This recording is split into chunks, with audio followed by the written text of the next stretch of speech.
கவனிப்போம். மத்தேயு 5ஆம் அதிகாரம் 14ஆம் வசனம். எல்லாருக்கும் தெரிந்த ஒரு அழகான வார்த்தைங்க. நேற்று இரவில் அப்படியே இந்த வார்த்தையை நான் தியானித்து கொண்டே இருந்தேன்.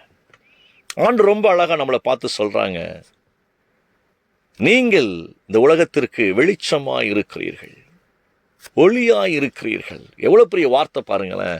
நம்மளை பார்த்து ஆண்டவர் சொல்றாரு, நீங்கள் இந்த உலகத்திற்கு வெளிச்சமாய் இருக்கிறீர்கள்.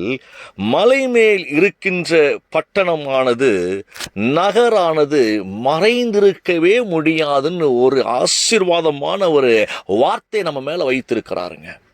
அதாவது நம்ம கிரகித்து பார்க்க முடியாத அளவுக்கு ஒரு உன்னதமான ஒரு உயர்வான ஆசீர்வாதத்தை நம்ம மேல கர்த்தர் வைத்து, இதெல்லாம் உன் மேல வைத்திருக்கிறப்பா அப்படின்னு சொல்லி வெளிப்படுத்துறார் ஆண்டவர்.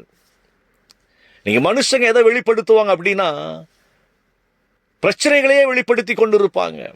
உன்னால சாதிக்க முடியாது, உன்னால எழும்ப முடியாது, வாழ்க்கை எல்லாம் அவ்வளவுதான், இனி இந்த மனுஷனோட வாழாத, இனி இந்த மனுஷியோட வாழாத, நீ புறப்படு, இந்த ஊர்ல இருக்காத, இந்த ஊர் உனக்கு பாத்திரமா இருக்காது, இந்த ஜனங்கள் உனக்கு நன்மை செய்ய மாட்டார்கள், இந்த வேலை உனக்கு சரியா இருக்காது, இந்த மனுஷன் வேலை பார்க்கறதுக்கு அவர் எங்கே நீ வேலை பார்த்து கொள்ளலாம் என்று சொல்லி நம்மளை இன்னுமாய் பலவீனப்படுத்துகிற வார்த்தைகளை கொண்டுதான் நம்மை அவர்கள் பேசிக்கொண்டே இருப்பாங்க. இன்னுமாய் பலவீனப்படுத்தும் மனுஷனுடைய வார்த்தை, அவன் வாயிலிருந்து புறப்படுகிற வார்த்தை எல்லாமே நம்முடைய ஆசீர்வாதங்களுக்கு எதிராகவே இருக்கும்.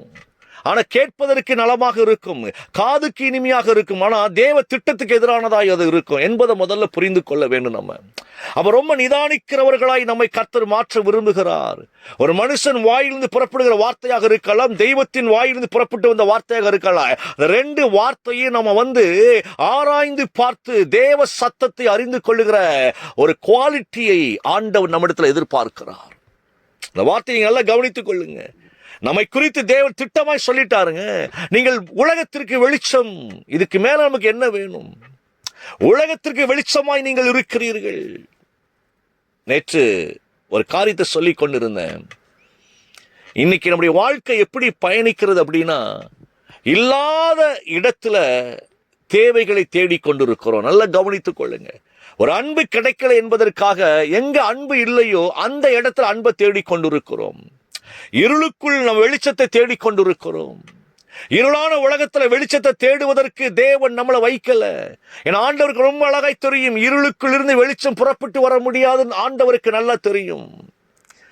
நல்ல கவனிங்க இந்த வார்த்தையை. சோ இருளை விரட்டுவதற்கு உண்டான மகிமையை தாங்க நம்ம மேல ஆண்டவர் வைத்திருக்கிறாரு. அதைத்தான் பேசிக் கொண்டிருக்கிறார். இருளை விரட்டும்படியான ஒரு மகிமை. நீ வெளிச்சமாயிருந்தா இருள் காணாமல் போயிரும்.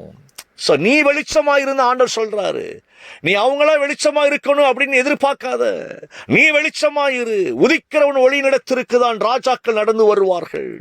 எவ்வளவு பெரிய வார்த்தை தெரியுமா?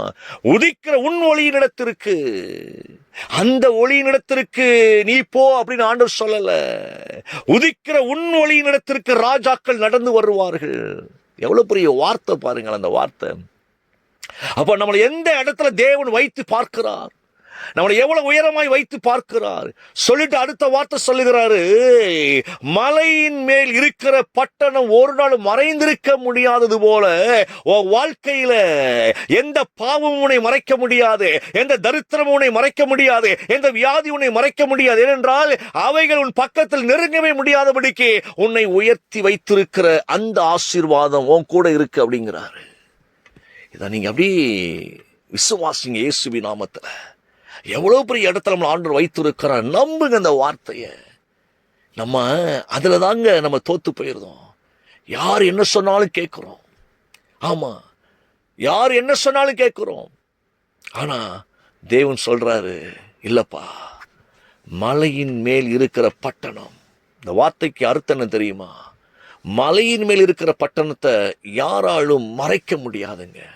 ஏன்னா உலகத்திலே உயர்வான இடம் மலையா இருக்கிறது. அந்த மலையின் மேல ஒரு பட்டணம் இருந்துச்சுன்னா அது மறைக்கவே முடியாது.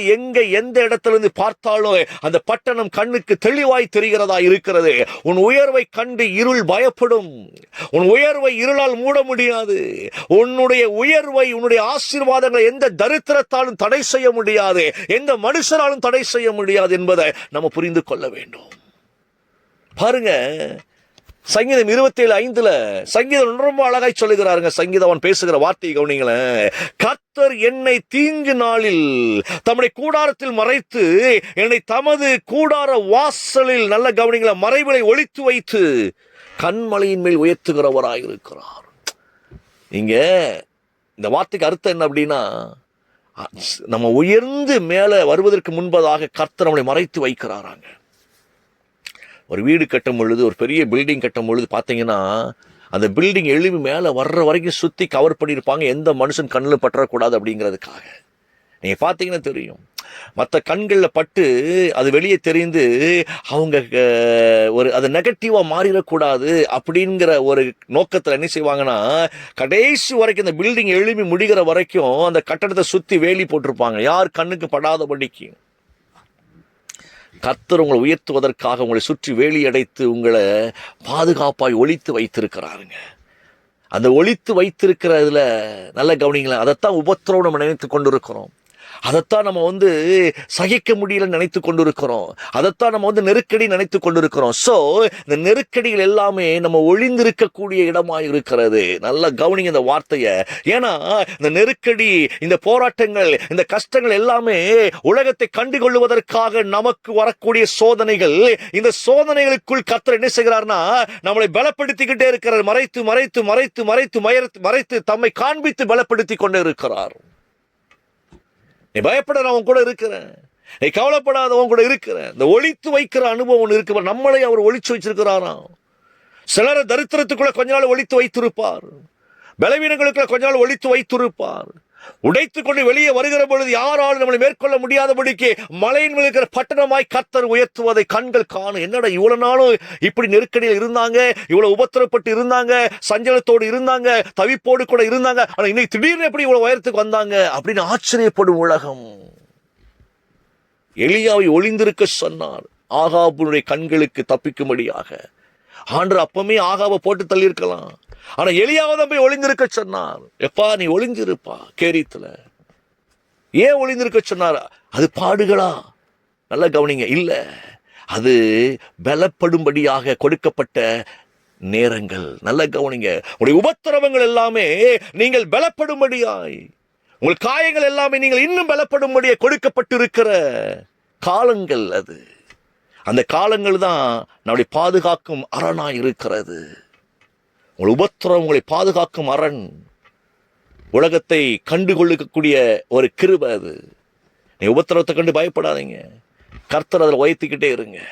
ஏன்னா சங்கீதவன் சொல்லுகிறார், நான் உபத்திரவப்பட்டதுனால தான்ப்பா கர்த்தரின் பிரமாணங்களை இன்னும் அதிகமாய் நான் கற்றுக்கொண்டேன் அப்படிங்கிறாரு. ஸோ நீங்கள் பயப்படாதுருங்க, எந்த நிலை வந்தாலும் நீங்கள் பயப்படாதுருங்க. கர்த்தர் உங்களை என்ன செய்கிறாரா, கூடாரத்தின் மறைவில் வைத்து உங்களை பாதுகாக்கிறார். நீங்கள் உயர்ந்த மலையின் ஆசீர்வாதங்களை பெற்றுக்கொள்ளுவீர்கள். அவர் உயர்த்துகிறவராய் இருக்கிறபடினால நீங்கள் கலங்காதுருங்க. கண்களை மூடி ஒரு சோப்பு கொண்டு ஆண்டவர்ட்ட, தகப்பனே நன்றியோடு துதிக்கிறோம், ஸ்தோத்தரிக்கிறோம் ஐயா. இந்த வார்த்தை நாங்கள் விசுவாசிக்கிறோம் இயேசுவின் நாமத்தினால.